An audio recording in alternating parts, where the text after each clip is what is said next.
आज की क्लास शुरू करते हैं। जो है हमने पिछली क्लास में देखा था वात के प्रकार और जो है पित्त के बारे में जाना था और पित्त के भेद, कौन कौन से पित्त के भेद होते हैं, पित्त क्षय के लक्षण और पित्त वृद्धि के लक्षणों को जाना था।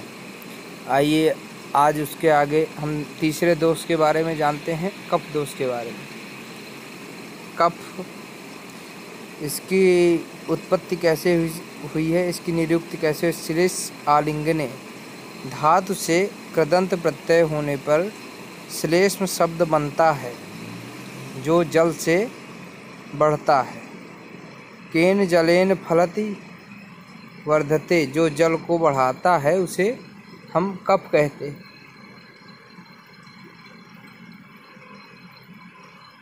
यह परस्पर विघटित शरीर अणुओं को आपस में मिलाने का कार्य करता है।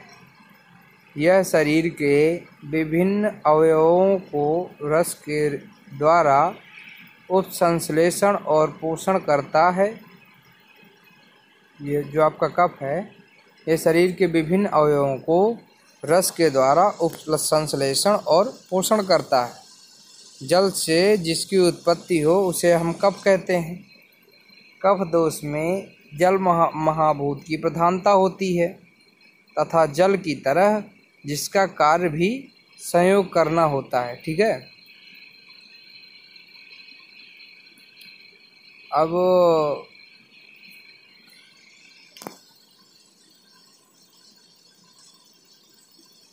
इसके स्वरूप के बारे में देखते हैं। इसका स्वरूप क्या है। प्राकृत कफ मानव शरीर में बल और ओज, शुक्र ओज के रूप में विद्यमान रहता है तथा यही कफ की निरुक्ति कफ की विकृत होने पर मल कहलाता है, अर्थात विभिन्न रोगों को उत्पन्न करने वाला होता है। जो हमारा ये कफ है, इसका स्वरूप ये है। प्राकृत कफ मानव शरीर में बल तथा ओज के रूप में विद्यमान रहता है तथा यही कफ की विकृत होने पर मल कहलाता है, अर्थात जो है विभिन्न रोगों को उत्पन्न करने वाला होता है। श्लेष्म के गुणों के ही आधार पर उसके स्वरूप का अनुमान उसके आत्म लक्षणों से ही किया जाता है। जैसे स्नेहन, शीतता, भारीपन, मीठापन, स्थिरता, पिछलता और चिकना, ये कफ के अपने स्वरूप हैं। अब इसके कफ के गुण क्या हैं। कफ के भौतिक गुण देखते हैं। कफ दोष के निम्नलिखित भौतिक गुण होते हैं। कौन कौन से गुण होते हैं जानते हैं। गुरु, शीत, मृदु, स्निग्ध, मधुर, स्थिर, पिच्छल, श्वेत, लवण, सांद्र एवं मंद और तमोगुण, ये कफ के गुण होते हैं। ठीक है। गुरु, शीत, मृदु, स्निग्ध, मधुर, स्थिर, पिच्छल, श्वेत, लवण, सांद्र सब जो है और तमोगुण, ये कफ के भौतिक गुण होते हैं। कफ के प्राकृतिक गुण क्या है। तमोगुण कफ का प्राकृतिक गुण है। जो है तमोगुण है, ये कफ का प्राकृतिक गुण है। और जो है कफ के प्राकृतिक कर्म क्या है। शरीर स्नेहन, संधियों का बंधन, अंगों की शिथिलता, मानसिक स्थिरता, धैर्य, ज्ञान, विवेक और आलोक, ये कफ के प्राकृत कर्म हैं। अब कफ के स्थान क्या है। कफ के सर्व शरीर में गमन करने पर भी आचार चरक के अनुसार उर प्रदेश, कंठ, सिर, क्लोम, ग्रीवा, रस, मेद एवं अमाशय कफ का प्रमुख स्थान है। ये जो हमारा कफ का स्थान है, उर प्रदेश, कंठ, सिर, क्लोम, ग्रीवा, रस, भेद एवं अमाशय कफ का प्रमुख स्थान माना गया है। आचार्य वाग्भट ने इनके अतिरिक्त घ्राण व जिह्वा को भी कफ का स्थान माना है। आचार्य चरक ने उरह स्थान को कफ का विशेष स्थान माना है। और यहाँ पे देखा जाए, जबकि आचार्य कश्यप ने हृदय को कफ का विशेष स्थान माना। जबकि देखिए जो आचार्य चरक हैं उन्होंने जो है उर प्रदेश को कफ का स्थान माना है, और जो आचार्य कश्यप है उन्होंने हृदय को कफ का विशेष स्थान माना है। जो है कफ के भेद देखते हैं। कफ के भेद क्या है? संधि सलेषण स्नेहन रोपण पूर्ण बल स्थैकृत श्लेष्मा पंचधा प्रविभक्त उद्कर्मणा अनुग्रहम करोति, ये सुश्रुत संहिता में बताया गया है। अब इसका संधि संश्लेषण क्या है? संधि संश्लेषण संधि स्थलों पर पिछलता उत्पन्न करने वाला श्लेष्मक कफ है। स्नेह क्लेदन द्वारा शरीर में स्नेह उत्पन्न करने वाला क्लेदक कफ होता है। रोपण क्षय पूर्ति करने वाला बोधक पित्त, और पूर्ण शरीर को पोषण पहुंचाने वाला तर्पक कफ होता है। ठीक है। बल स्थैर्यकृत शरीर में बल तथा स्थिरता उत्पन्न करने वाला आलंबक कफ होता है। देखिए कफ कितने प्रकार का होता है? कफ हमारा 5 प्रकार का होता है। कौन कौन से? क्लेदक कफ, आलंबक कफ, बोधक कफ, तर्पक कफ और हमारा श्लेष्मक कफ। अब देखिए जो है चार्ट के माध्यम से हम समझते हैं इसमें कैसा क्या है। कफ के भेद जानते हैं, उनका स्थान जानते हैं, प्राकृत कर्म जानते हैं और विकृत जन रोग जानते हैं। मतलब उनके विकृत होने पर कौन कौन से रोग उत्पन्न होते हैं वो जानते हैं। अब देखिए जैसे पहला है हमारा क्लेदक कफ, इसका स्थान क्या है? अमाशय। अमाशय में रहता है क्लेदक कफ। इसके प्राकृत कर्म क्या है? जो है ये अन्य संगत अर्थात आहार को आद्र कर सूक्ष्म व महीन कणों में विभक्त कर देता है। जो ये है हमारा आहार है उसको आद्र करके सूक्ष्म व महीन कणों में विभक्त करके सुपाच्य बनाता है, पाचन योग्य बनाता है। ठीक है। और अन्न का क्लेदन करके मृदु बनाता है। जो हमारा ये क्लेदक कफ है वो इसका प्राकृत कर्म। विकृत जन रोग क्या है? मंदाग्नि, और जो है इसका वमन, अजीर्ण, अपच, पित्त आदि होता है इसका। ठीक है। इसके विकृत मतलब इसके विकृत होने पर ये होने लगता है। अब देखिए अब दूसरा हमारा अवलंबक कफ। इसका स्थान क्या है? उरस्थ त्रिक। अब इसके प्राकृत कर्म देखिए, स्ववीर एवं अन्य रस के वीर से हृदय का अवलंबन उर स्थान त्रिक स्थान एवं हृदय फुफ्फुस को धारण करता है। अब इसके विकृत जन रोग क्या है? हृदय एवं फुफ्फुस के रोग। अब हमारा देखिए जो है तीसरा है बोधक कफ। बोधक कफ इसका जो है स्थान क्या है? जीवा, मूल व कंठ। जो हमारे 6 रसों का रसेंद्री द्वारा बोध अन्न का मुख से संयोग होते ही उसे पतले कणों में विभाजित करके घोल देता है। इसका प्राकृत कफ। और जो है इसका विकृत जन रोग क्या है? मुख ग्रंथियों में शोथ, सूजना, मुखपाक, अत्यधिक लार का स्राव होता है। अब ये आपका चौथा है तर्पक कफ। तर्पक कफ में मतलब इसका स्थान क्या है? सिर, मस्तिष्क, और जो है इसका प्राकृत कर्म मस्तिष्क का स्नेहन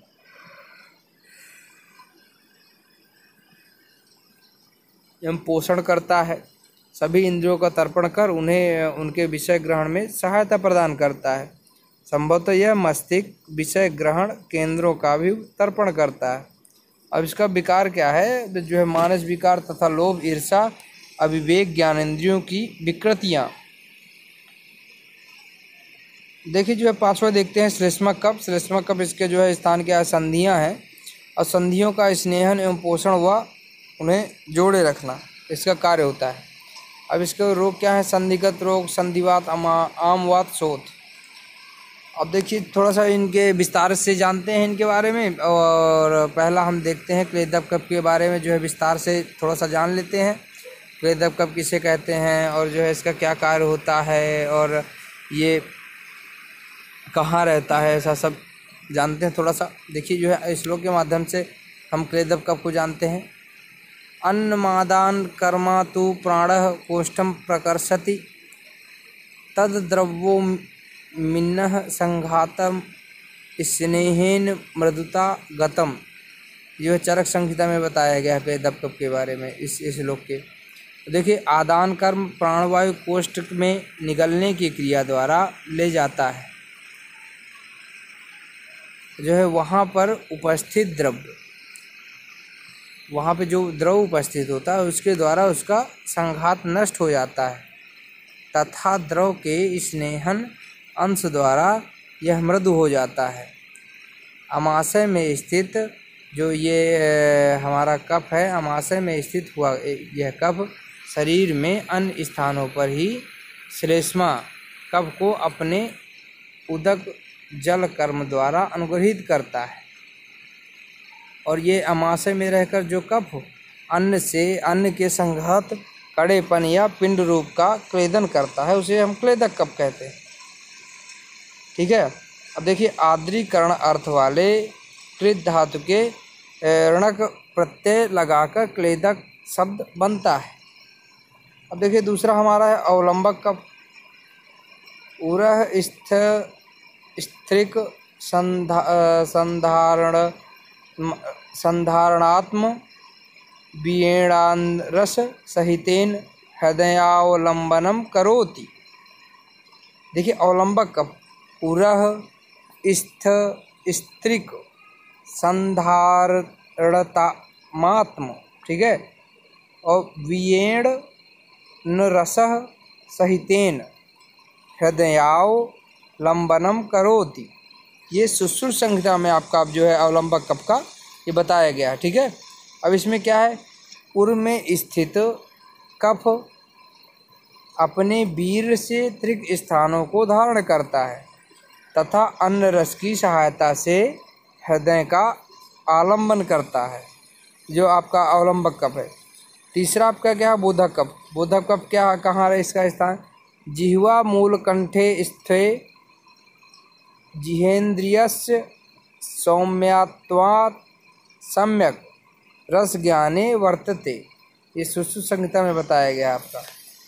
जिह्वा मूल कंठे स्थे जिहेन्द्रियस्य सौम्यत्वात् सम्यक रस ज्ञाने वर्तते। बोधक कफ जिह्वा मूल तथा कंठ में रहकर अपनी सौम्यता से जीवेंद्रिय को सब प्रकार के रस का ज्ञान प्राप्त करता है, उसे हम बोधक कफ वह बोधक कफ कहलाता है। अब देखिए, आपका चौथा है तर्पक कफ। इसमें क्या, तर्पक कफ क्या है, क्षमा घृतिर लोभस्य कफ कर्मा विकार जन्म। ये आपका चरक संहिता में बताया गया है। इसका क्या है, क्षमा धृति धारणात्म बुद्धि एवं निर्लोभता ये अविकृत कफ के कर्म हैं।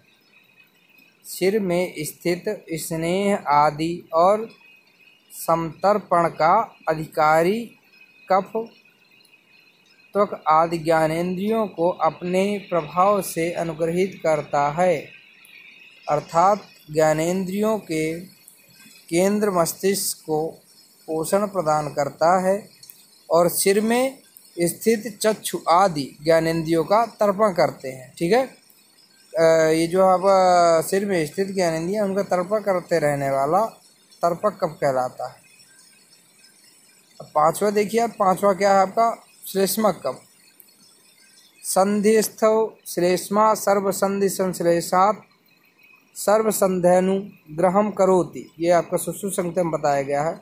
इसका भावार्थ समझते हैं। संधियों में स्थित श्लेष्मा समस्त संधियों का संश्लेषण करता है। जो हमारा संधियों में स्थित श्लेष्मा होता है वह हमारी समस्त संधियों का संश्लेषण करता है। इस प्रकार वह समस्त संधियों का अनुग्रह करता है। जो कफ संधियों में रहकर संधियों का संश्लेषण करता है, ठीक है, वह श्लेष्मक कफ कहलाता है। देखा जाए तो जो है, जो हमारा कफ है वो संधियों में रहकर संधियों का संश्लेषण करता है। जोड़ों में उन्हीं को संधियाँ बोलते हैं, उसी को हम श्लेष्मक कफ कहते हैं। उनका स्थान संधि होती है, जोड़ होते हैं। अब देखिए, जो है कफ दोष वृद्धि के लक्षण, कफ दोष वृद्धि के लक्षण कौन कौन से हैं देख लेते हैं थोड़ा सा। कफ की वृद्धि होने पर मूत्र, पुरीस, नख, नेत्र और त्वचा में श्वेतता, स्थिरता, भारीपन, अवसाद, ये सब कार्य करने में असमर्थता, तंद्रा, निद्रा न आना, संधियों का अस्थियों में शिथिलता का होना, लाल स्राव, मुख में पानी आना, सांस और काश आदि रोगों का उत्पन्न होना, ये जो है सब कफ जो कफ दोष वृद्धि के जो कफ हमारे शरीर में बढ़ जाता है, ऐसे सब लक्षण होने लगते हैं। देखिए जो है मूत्र हो गया, आपका पुरुष मल हो गया, नख नाखून हो गए, नेत्र आँखें हो गई और त्वचा में श्वेतता, ये सफ़ेद हो जाते हैं। स्थिरता, भारीपन आ जाता है शरीर में, और साथ कार्य करने में असमर्थता हो जाती है, नींद नहीं आती है, संधियों और स्थितियों में शिथिलता हो जाती है, लाल स्राव मतलब लार का स्राव होने लगता है, मुख में पानी आता है, सांस और काश आदि में रोग उत्पन्न होते हैं। ठीक है। अब देखिए जो है कफ दोष क्षय के लक्षण, जब हमारा जो हमारा कफ है, कफ दोष है, उसका विकृत हो जाता है, क्षय होता है, उसके लक्षण क्या है? अंगों में रुचिता आ जाती है, अमाशय में विभिन्न कफ के स्थानों में शून्यता का अभाव होता है। ठीक है। संधियों में शिथिलता आ जाती है, अंगों में दुर्बलता उत्पन्न हो जाती है, कार्य क्षमता का ह्रास हो जाता है, कार्य करने की इच्छा नहीं होती, जो हमारी बुद्धि होती है उसका ह्रास हो जाता है, हृदय की धड़कन बढ़ जाती है और अत्यधिक प्यास लगती है। यह सब हमारा कफ दोष क्षय के लक्षण है। अब आज ये हमारा दोष यहाँ से समाप्त होता है। हमने वात पित्त कफ तीनों दोष देख लिए, उनके प्रकार देख लिए, और जो है उनसे उनके वृद्धि होने पर लक्षण देख लिए, और उनके क्षय होने के भी लक्षण देख लिए। अब आगे हम पढ़ेंगे धातु। धातु को कितनी प्रकार की होती हैं, और धातुओं के बारे में जानेंगे, और उनके धातुएं कितनी प्रकार की होती हैं, धातुओं का क्या कार्य होता है हमारे शरीर में, ये सब आगे अगली क्लास में जानेंगे। और जो है जिन्होंने भी चैनल को सब्सक्राइब ना किया हो सब्सक्राइब कर लें, और जो है बेल आइकन की बटन को दबा लें कि जो है अगली क्लास का नोटिफिकेशन आपको प्राप्त हो सके।